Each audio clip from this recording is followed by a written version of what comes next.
For advertisements, please contact 8125893028. మా mail ID maxtvtelugu@gmail.com. నా పేరు డాక్టర్ రామ్ గోపాల్. నేను మగవాళ్ళకు సంబంధించిన ప్రాబ్లమ్స్ను ట్రీట్ చేస్తాను. నేను హైదరాబాద్లో దిల్సుఖ్ నగర్లో మెట్రో పిల్లర్ నంబర్ 1552 ఈ సేవా రోడ్ మంజుసుధ మల్టీ స్పెషాలిటీ హాస్పిటల్లో ప్రతిరోజు పొద్దున 10 నుంచి మధ్యాహ్నం 2 వరకు పనిచేస్తాను. మిత్రులు కొన్ని క్వశ్చన్స్ అడుగుతున్నారు, వాటిని సాధ్యమైనంత వరకు డిస్కస్ చేసి క్లియర్ చేసుకుందాం. నమస్కారం డాక్టర్ గారు. నమస్తే. డాక్టర్ గారు, ఏ భంగిమ డేంజర్? అలవాటు లేకపోతే ఏ భంగిమైనా డేంజరే, కానీ కొద్ది భంగిమలలో డేంజర్ పర్సంటేజ్ ఎక్కువ ఉంటుంది. దాని గురించి కూడా డిస్కస్ చేద్దాం. చాలామంది అనుకుంటారు ఆ కామసూత్రాల్లో ఉన్న అన్ని భంగిమలు చేయాలి, ఆ ఫలానా భంగిమలో చేస్తేనే దీనివల్ల పిల్లలు పుడతారు, లేదా దీనివల్ల మగ పిల్లలు పుడతారు, ఆడపిల్లలు పుడతారు. ఇట్లాంటివన్నీ అపోహలే. ఏ భంగిమ చేసినా మనిషి ఎంజాయ్ చేయడం నేర్చుకోవాలి.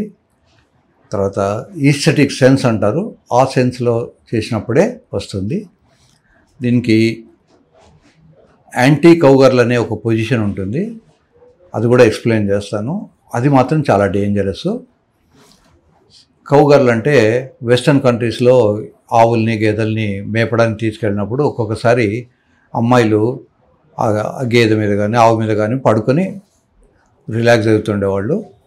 దాన్ని కౌగర్ల్ టెక్నిక్ అంటారు. ఈ కౌగర్లు అన్నప్పుడు ఫేస్ టు ఫేస్ ఉంటుంది. అబ్బాయి మ్యాట్రెస్ మీద పడుకొని ఉంటాడు, అబ్బాయి ఫేస్కు అమ్మాయి ఫేస్ చూస్తూ సంసారం చేయడాన్ని కౌగర్ల్ టెక్నిక్ అంటారు. యాంటీ కౌగర్ల్ టెక్నిక్ ఏమిటంటే అబ్బాయి మ్యాట్రెస్ మీదనే పడుకొని ఉంటాడు,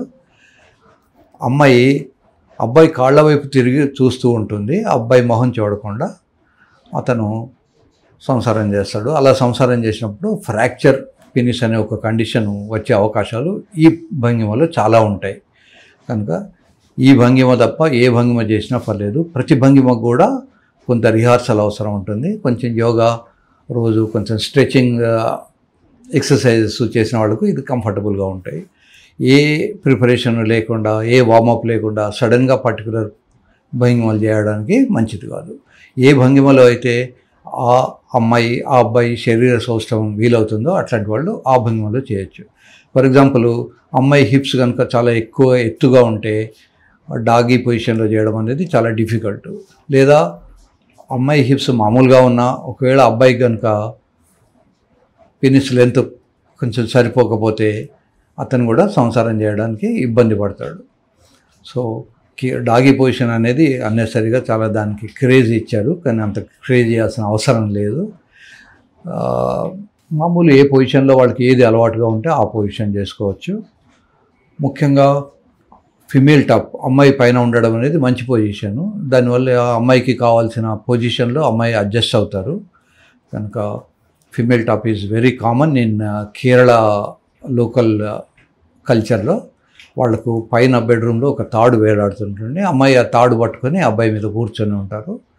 సో అమ్మాయికి కావాల్సిన పొజిషన్స్, తనకు కావాల్సిన థ్రస్ట్ అమ్మాయే ఇస్తూ ఉంటుంది, అబ్బాయి ప్యాసివ్గా అలా కూర్చొని ఉంటాడు. దీనివల్ల శీఘ్రస్ఖలనం అనేది కూడా తొందరగా అయిపోకుండా కూడా ఉంటుంది.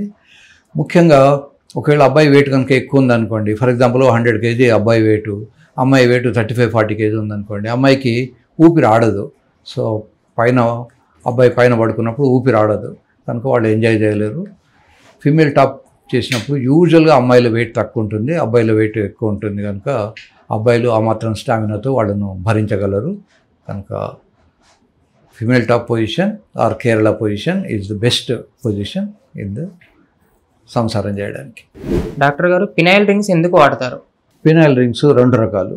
ఒకటేమో వ్యాక్యూమ్ వాడినప్పుడు కొంత రక్తం, వ్యాక్యూమ్ అనేది ఒక టెక్నిక్ ఉంటుంది, ఆ వ్యాక్యూమ్ కప్లో అంగాన్ని పెట్టి చుట్టూ ఉన్న గాలి తీసేసినప్పుడు అంగం పొడవు పెరుగుతుంది. సో ఈ వ్యాక్యూమ్ వాడినప్పుడు నెగిటివ్ ప్రెషర్ ఉండడం వల్ల అంగంలోకి రక్తం వస్తుంది. వచ్చిన రక్తం మళ్ళీ వెనక్కి వెళ్ళిపోకుండా ఒక ప్లాస్టిక్ రింగ్ ఉంటుంది, ఆ రింగ్ వేసుకుంటారు.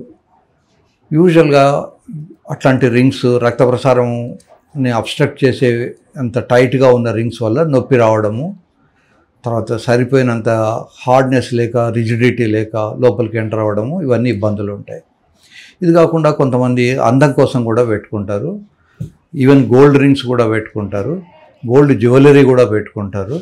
సో రకరకాలైనటువంటి జ్యువెలరీస్, రింగ్స్ అవైలబుల్ ఉన్నాయి. ఈ రింగ్స్ పెట్టుకున్నప్పుడు సామాన్యంగా పెనిస్ మెత్తగా ఉన్నప్పుడు, సాఫ్ట్గా ఉన్నప్పుడు ఈజీగా వెళ్తుంది. ఒకసారి కనుక అది హార్డ్ అయితే ఒక్కొక్కసారి రింగ్ బయటికి రాదు. కనుక టైట్ రింగ్స్ పెట్టుకోకుండా ఉండాలి.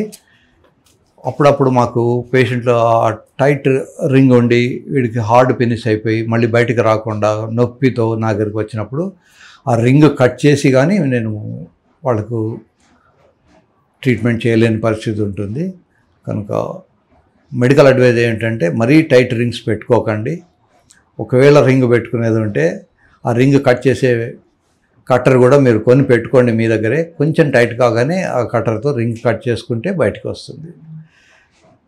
365 degrees రింగ్ ఉన్నది కాకుండా స్ప్రింగ్ లాగా ఉన్న రింగ్స్ పెట్టుకుంటే ఈజీగా తీయడానికి వీలవుతుంది. కనుక స్ప్రింగ్ టైప్ ఆఫ్ రింగ్స్ పెట్టుకోవడం శ్రేయస్కరం. అమ్మాయిలు కూడా కొద్దిమంది మట్టెలు స్ప్రింగ్ టైప్ పెట్టుకుంటారు. పూర్వకాలంలో ఏంటంటే రౌండ్గా ఉన్నవి పెట్టుకునేవాళ్ళు. సో 365 degrees ఉండే రౌండ్గా పెట్టుకునేవి కాకుండా స్ప్రింగ్ టైప్ పెట్టుకుంటే చాలా ఈజీగా ప్రాబ్లం వచ్చినప్పుడు ట్యాకిల్ చేయడానికి వీలవుతుంటుంది. ఈ అందం కోసం పెట్టుకునే రింగులు కేవలం పెనిస్కే కాకుండా స్క్రోటంకు కూడా కొన్ని పెట్టుకుంటారు. ఒక్కొక్కసారి ఇవి డైమండ్స్ స్టడెడ్ అట్లాంటివి కూడా స్క్రోటంకు, స్కిన్కు పెట్టేసుకుంటారు. వాళ్ళ ఇష్టము. నౌడేస్ మెడికల్గా దానివల్ల పెద్ద నష్టం ఏం లేదు. ఒకవేళ స్క్రోటంకు కనుక ఓ డైమండ్ జ్యువెలరీ పెట్టుకున్నా లేదా బొడ్డు దగ్గర ఒక జ్యువెలరీ పెట్టుకున్నా అదేమీ పెద్ద నష్టపోయేది ఏం లేదు. కానీ జననాంగాలు మగవాళ్ళు ముఖ్యంగా 365 ఉన్న రింగ్ వేసుకుంటే మాత్రం ఎప్పుడైనా ప్రమాదం వచ్చే అవకాశం ఉంటుంది.